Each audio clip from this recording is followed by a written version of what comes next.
Today on the WEInvested podcast, we have with us Quay Mann, and he is the founder and CEO of OCA Maintenance and Cooper and Associates Real Estate. Quay, what's going on, brother? How you feeling today? Man, I'm doing good, man. I can't complain. I appreciate you having me. Yes, sir. I appreciate you for joining us too, man. So before we get started, bro, can you let the people know where they can find you on social media? Yeah, on Facebook, you can just find me by my name, Quay Mann. And that's pretty much the easiest. Snapchat and Instagram tags is Quay Mann _CEO.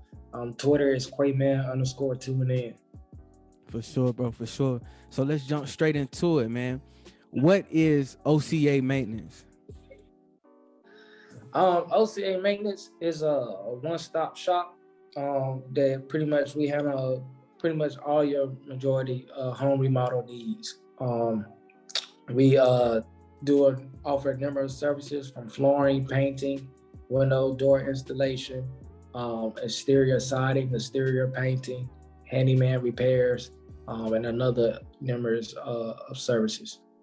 For sure, brother, for sure. And so how did you get started in this space?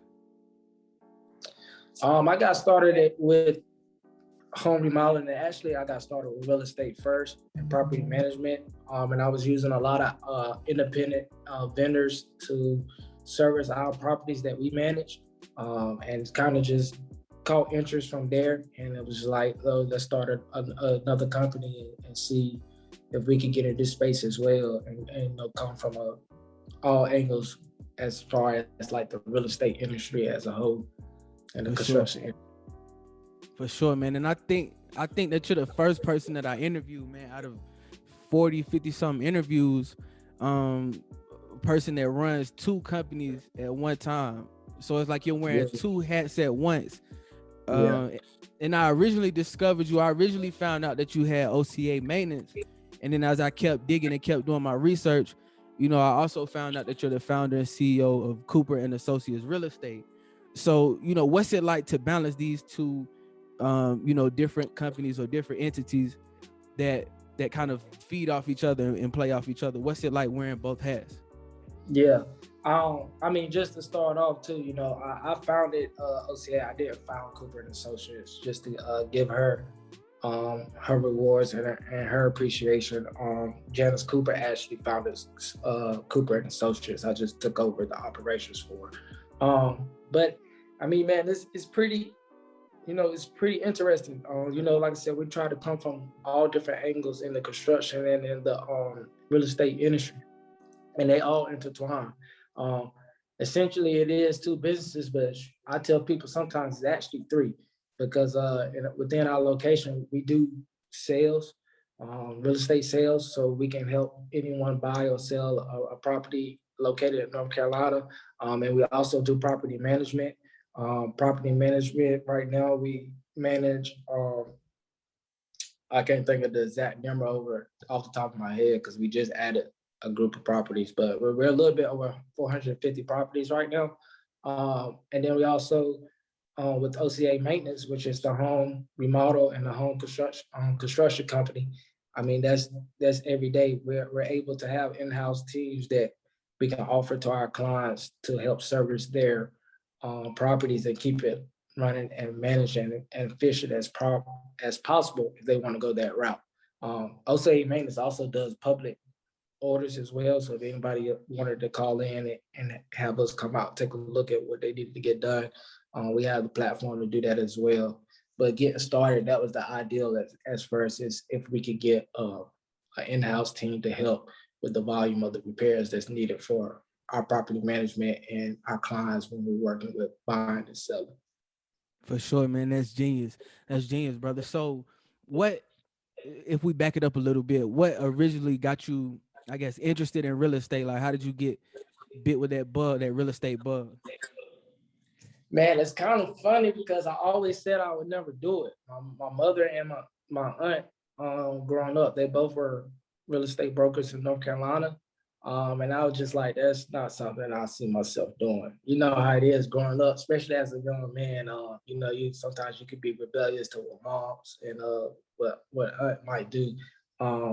But you know, as I got older and once I was done with school and everything that I had going on and was just trying to see what the next steps were. At first I just came back and I was like, I was just gonna help out, help them get some things under control that they were trying to manage, and just see what I could do here until I find that next calling for myself. I got into it, man, and I just realized I loved it. It had some traits that you know I pride myself on. It's extremely competitive industry, so I was like, yeah, this is something for me. I could bring some habits and some traits that I already have built with other things to this and see what I could do with it.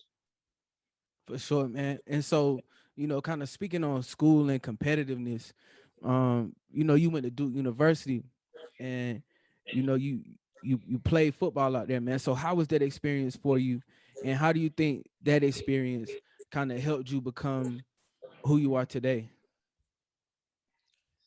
The experience was great, man. It was great. It opened up some new doors for me. It opened up my eyes to a bunch of things that I hadn't been exposed to before. So, I have no complaints about it. I was able to network and meet some great people, people from all different types of backgrounds that Duke. And I think that's the biggest thing that Duke offered for me. The first thing when people hear Duke, they think about is the education. But the network that comes with it is so valuable and so strong.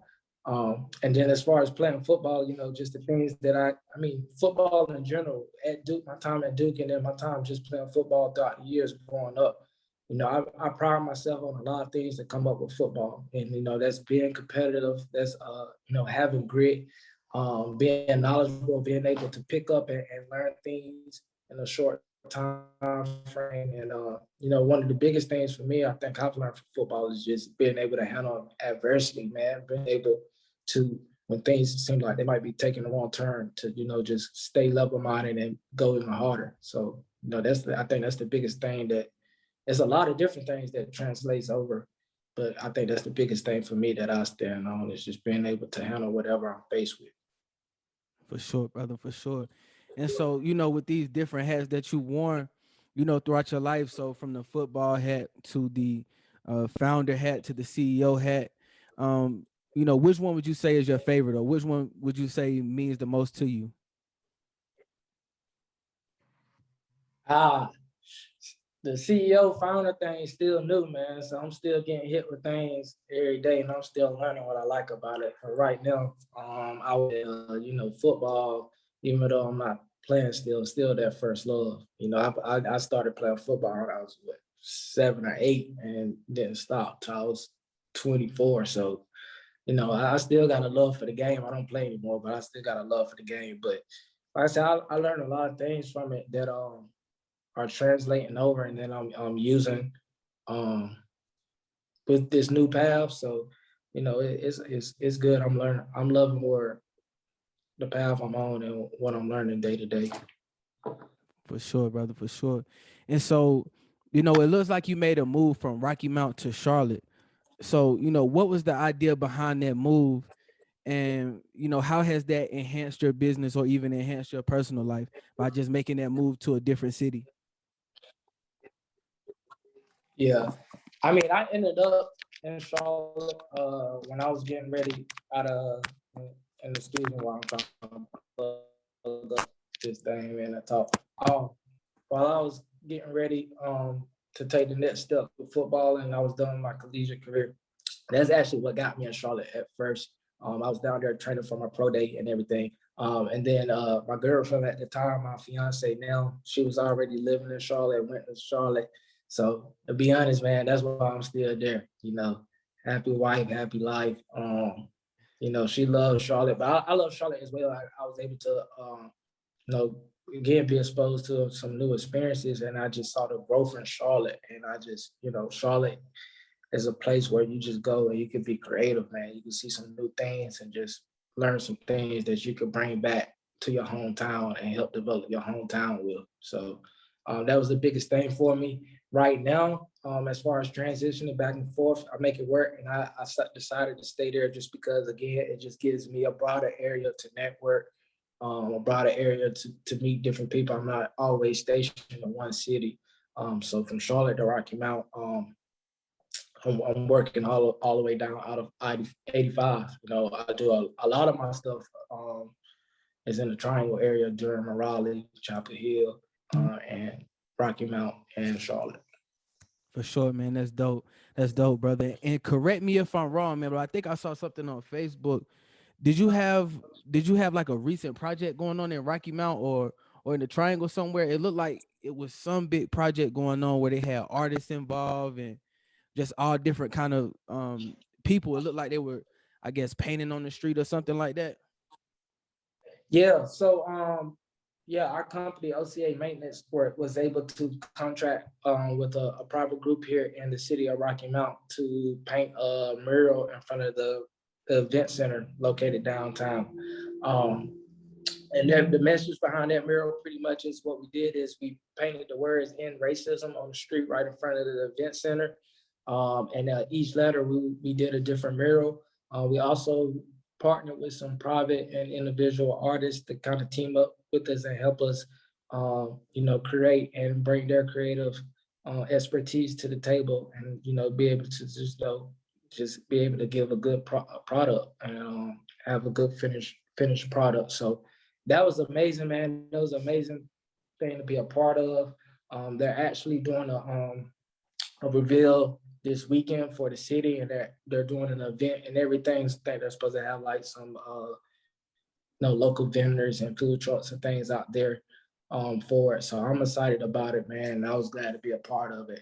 I think it was definitely something that's gonna go down in history. And as a team, us being able to be a part of that, I mean, we couldn't say no.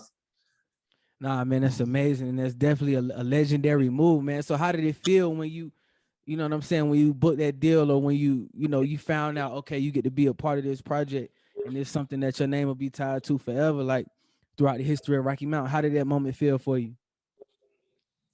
I mean, man, it was a moment where you had to kind of reflect, and I was proud, but I can't even say, I think at the beginning, I understood what this could mean, and that's what I told our team is, we have to understand right now, we're about to be a part of something that hopefully and potentially our kids could grow up and go out there and show it to the next person to be like, my mother, my father was a part of this.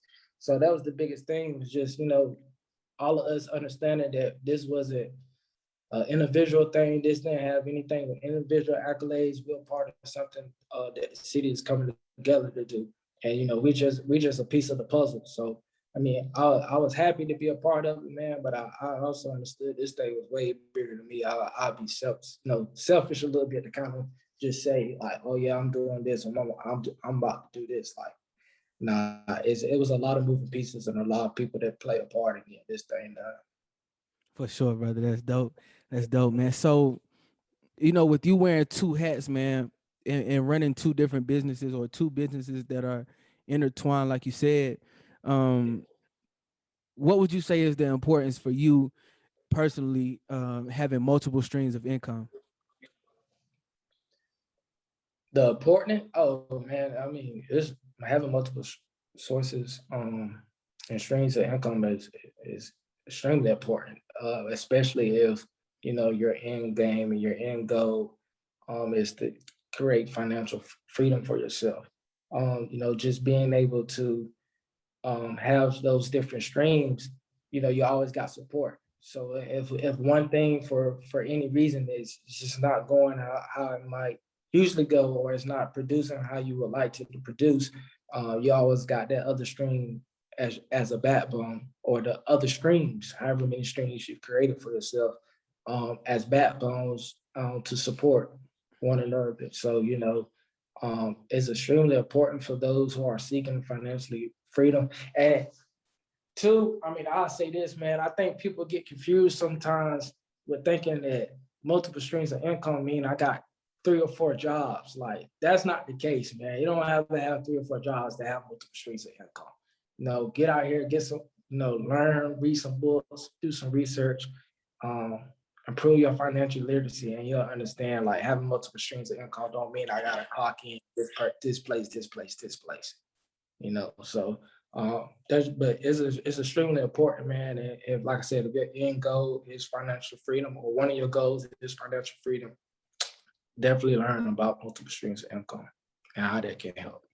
Nah, that's a fact, bro. You definitely gave some free game and some free gems in this and what you just said, man. It's very important for the people to, read up and do their own research so they can see that, like you said, bro, just because you have multiple streams of income doesn't mean you have 9 different jobs or you clock in 9 different places. Mm-hmm. So, with having such a busy schedule like you do, man, what does the average day look like for you? Like what's the day to day for you? I'm sorry, man. I'm having some connection issues. What was that last part of that question? So what's your day to day, like what's your daily routine or what does it look like for you day to day, wearing these two different hats? Oh, okay, yeah. I mean, so for the most part, man, I try to have it mapped out. Every day I have time slots and they're filled up from the time I step into the office, which is usually between about anytime about 7:30 to about 8 o'clock in the morning. And our office opens at 9 till about 6 or 7 at night. It's just I'm mapping out every hour. I'm mapping out in 30-minute increments and just know I'm gonna be this place and that place. I try to stay to that, but sometimes in this business something comes up that needs immediate attention. So it ends up, sometimes I'm all off, I'm all over the place. But for the most part, I try to stick to the schedule. Biggest thing is, I try to prioritize the things that I know need my attention, and then just having the people surrounding me that I could delegate certain tasks and certain assignments to pick up that I trust to get it done. For sure, bro, for sure. And so, when you were getting started, how did you know that you had the right business idea? That's a good question. Um, I mean, for me, I have a lot of self confidence and self accountability. So I honestly, man, I'm gonna say I don't think I knew I had the right business idea. I think I knew I had found myself, and I knew I was gonna make it work. So I knew whatever came from it, man, I was gonna be able to adapt to it and learn from it and make the tweaks that I need to. Now, I would say this: I knew, and I mean, and like I said, if you do your research, you just listen to people talk. A lot of people who have found success financially, a lot of times you hear them bring up real estate. And it's a lot of different areas with real estate and a lot of different lanes you can get into, but that's a common factor that people always speak on. I knew I was headed in the right direction because I'm like, okay, I'm listening to this millionaire, I'm listening to this billionaire, and they bringing up real estate as well. So I got to be on the right path or something.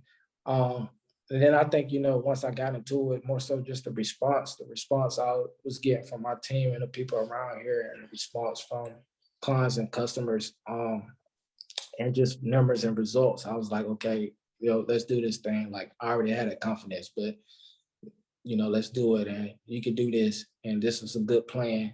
Just map it out. Don't get complacent. Always make it, improve, and it'd be good to go. For sure, brother, for sure. That's a fact. And so, something that I hear you mention a lot, um, you mentioned a lot about delegating and having people that you can trust and having the right people around you that you can lean on to get certain tasks done. So what is the importance of having a good team and how did you build your team? Having a good team, man, is extremely important. Uh, I mean, at the end of the day, no one person can do everything, man. At the end of the day, if you try to do anything by yourself, you're gonna hit a peak. So having those people that you could delegate and that can pick up tasks and that you could trust to handle their roles is extremely important. Um, and at the same time, is stepping back and just being smart enough, like, okay, I might be good in this lane, but I I lack here. I'm not gonna go find someone that's on the same level. I'm trying to find somebody that you know I can learn from them as well.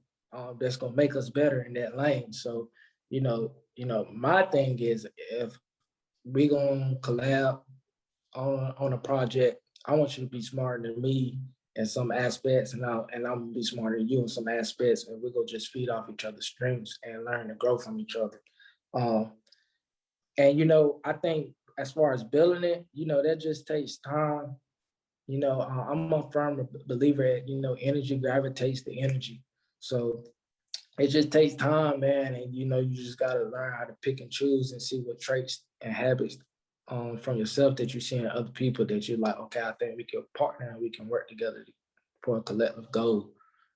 So that my interview process is, I don't think I have a typical interview process. I'm not, we go over some questions and things that you might hear at other places, but when you come in, I'm trying to understand what type of person I'm about to be working with. What type of person can I trust you when the things are not as smooth or not as going as sweet? Do I think you can handle the pressure, and do I think like I know I'm gonna have your back when you have my back? When it hits the fan. So I'm more so trying to build my team off the people and off the individual, man. For sure, brother, for sure. So, throughout this journey, man, throughout your entrepreneurship journey, can you recall any specific roadblocks or lessons that you had to learn that you would like to pass down to somebody else so maybe they could avoid those same mistakes or roadblocks? Um, I mean, I think just on a more general scale, the best thing I can say is patience and persistence. Um, Especially with entrepreneurship. Like this thing don't click. It doesn't click the next day. It doesn't click in a year. It's multiple years. It's time before you start to see things blossom. It takes time, and you just gotta enjoy and embrace the process more than you enjoy and embrace the prize. So you just gotta be persistent and understand that things are going to occur. What might be a roadblock for me might not be a roadblock for the next person. They might be able to adjust to it differently, but those, just know that it is coming. Those down times, those roadblocks, those things that just seem like they come out of nowhere, they're coming. So it's just more so about how you react to it and how you prepare for it, in my opinion. And again, like I said, you just got to stand on patience and having some persistence and just seeing it through. For sure, brother, for sure. And so, what would you say is your favorite part about being an entrepreneur? I'm sorry, I need you to repeat that. I got caught up. What would you say is your favorite part about being an entrepreneur? Favorite part, the freedom, and and when I say the freedom, I'm not even talking about financially, because I think I think too, a lot of people think with entrepreneurship, the first thing I would say that I hear at least, or the common thing is, I get to work for myself. I don't get to answer to nobody. I get to do this. I mean, that's not true. You always have someone to answer to, whether it's your clients or your customers. In a sense, you always got someone to answer to, whether it is your team. How your decision, what the reaction to that, how's that going to affect the next person? You're answering to something. So when I say freedom, I just mean the freedom to be able to create, the freedom to be able to, actually have some control of the decisions that I can make, and the freedom to be able to, just map it out and make it and adjust it how I would want it to look. Um, that's the biggest thing for me, man. It's just, just the freedom to be able to create, the freedom to be able to test myself, the freedom to be able to say, no, this is not just the limit for me. I don't have to stop here. What's next? What can we put in play to go on to the next thing, move on to the next thing, and see how we can see what we can offer to this field as well in this lane. For sure, brother, for sure. So, what would you say is the single most important reason for your success? The single most important what? The single most important reason for your success? Um, Shoot, again, my team, and just my support system, man. I mean, I'm steady trying to grow my team, of course, and in order for us to be able to be exposed to bigger platforms and bigger opportunities. But the support system that I have now, um, again with my fiance, the things that she do in order to help and combat the things that come with entrepreneurship and my hectic and busy schedule. My business partner and my day one friend, we talk about everything. We do everything together.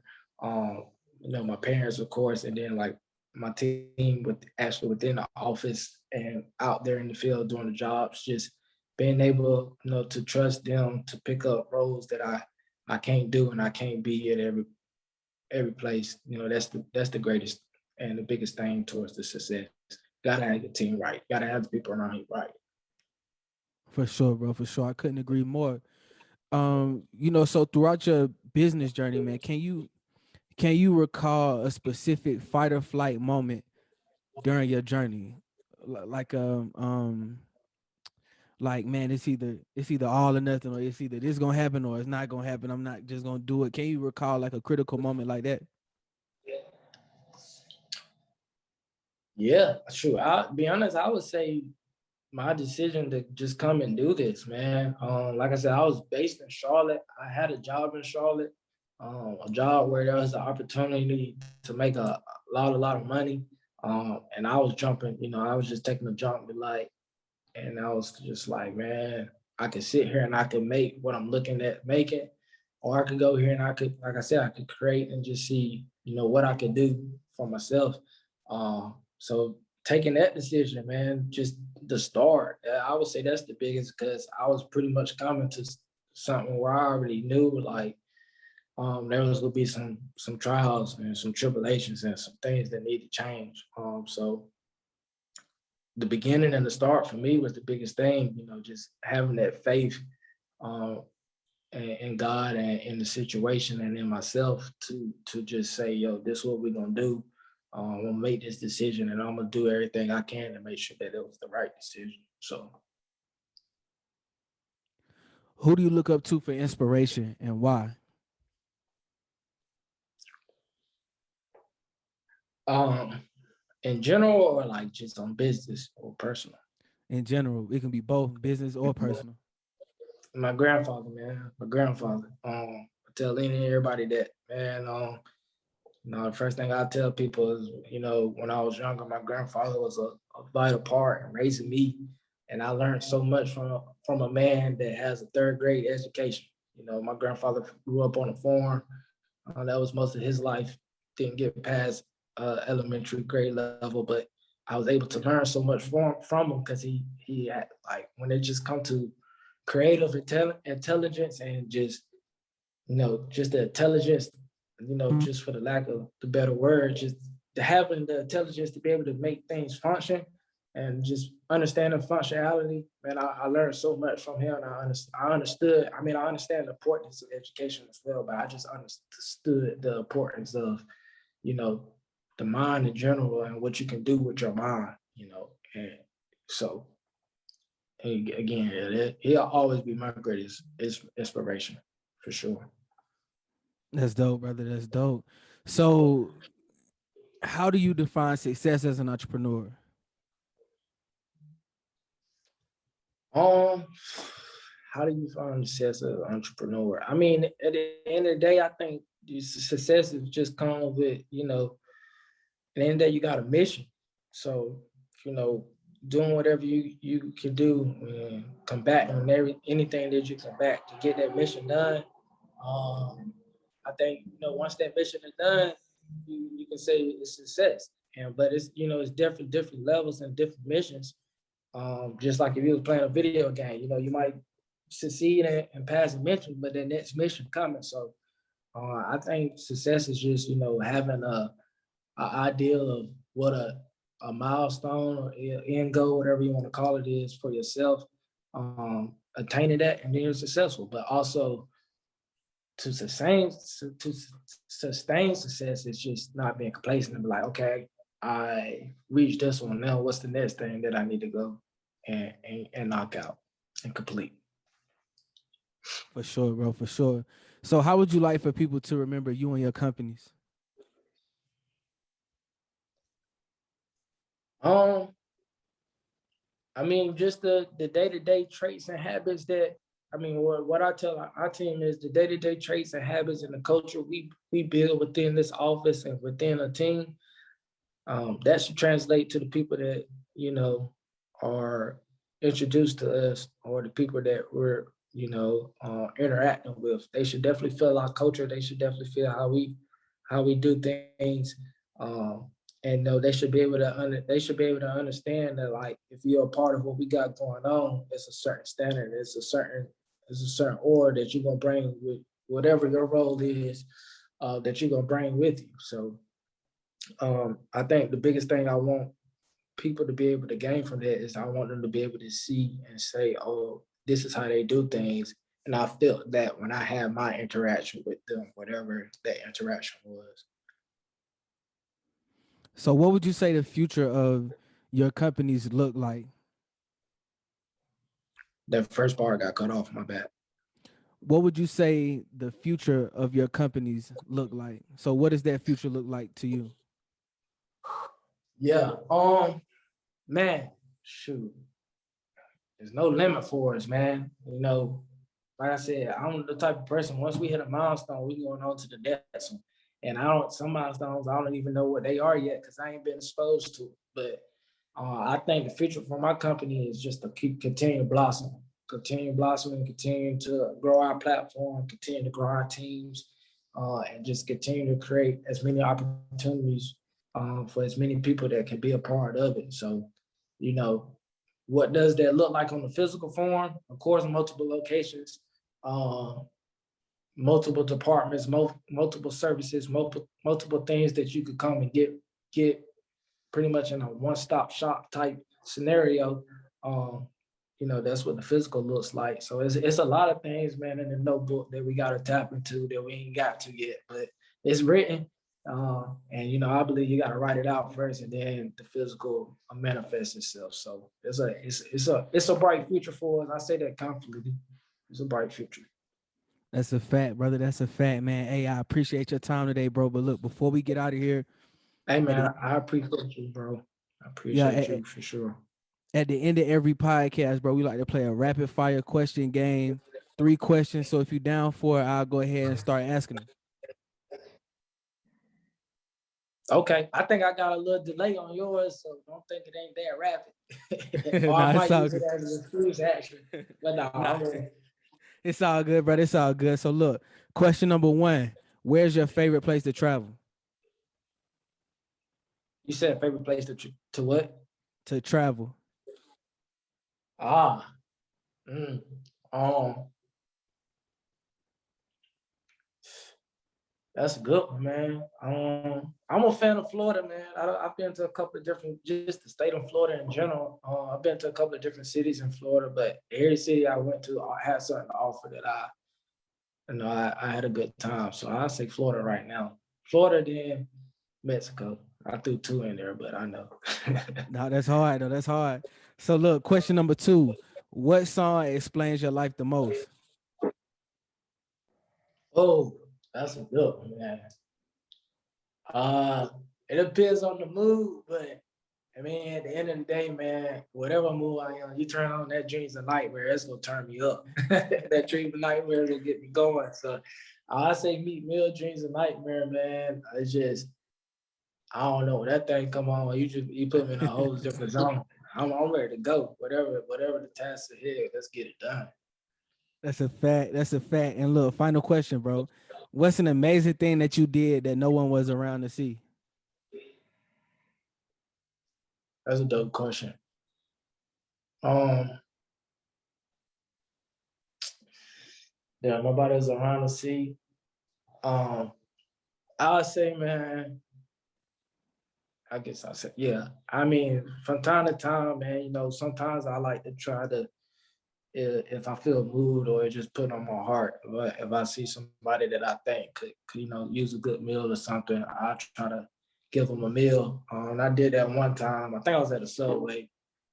And I guess the staff was familiar with him, but make a long story short, when we went in there, I was just gonna buy him some food. They tried to get him out. I'm like, no, he's like, we're about to pay. we're paying customers, and man, we actually ended up sitting down in the subway. I was in Durham. We actually ended up sitting down, having a quick little meal, but just talking, man, and just getting the perspective of somebody in that situation was just like, I know that was God. It was just like, yo, this is a moment that I need to be in. I was in a rush. I probably was about to go out or something somewhere, but that's what the situation ended up being. So that's something I always remember. Nah, that's dope, brother. Quay, man, I appreciate your time, bro. And hey, bro, I definitely learned a lot from this one, man. But I feel like the thing that I took away from this the most, man, and what I respect about you the most, bro, is that you humble. You know what I'm saying? Like through all this success, man, through all this responsibility, through all the pressures that come with owning the business and um, you know, being a decent person in society, bro, with all the pressures that come with that, it's like you still stay humble and you still give credit to those that deserve the credit, man. So I appreciate your time, bro, and I appreciate you being humble. Like I know you're gonna be big, bro. Yeah, man. Hey, man. I'm appreciative as well. I appreciate you thinking highly enough to put me on your platform and to your audience, man. So I wish you the best success with what you're doing too, bro. Thank you, bro.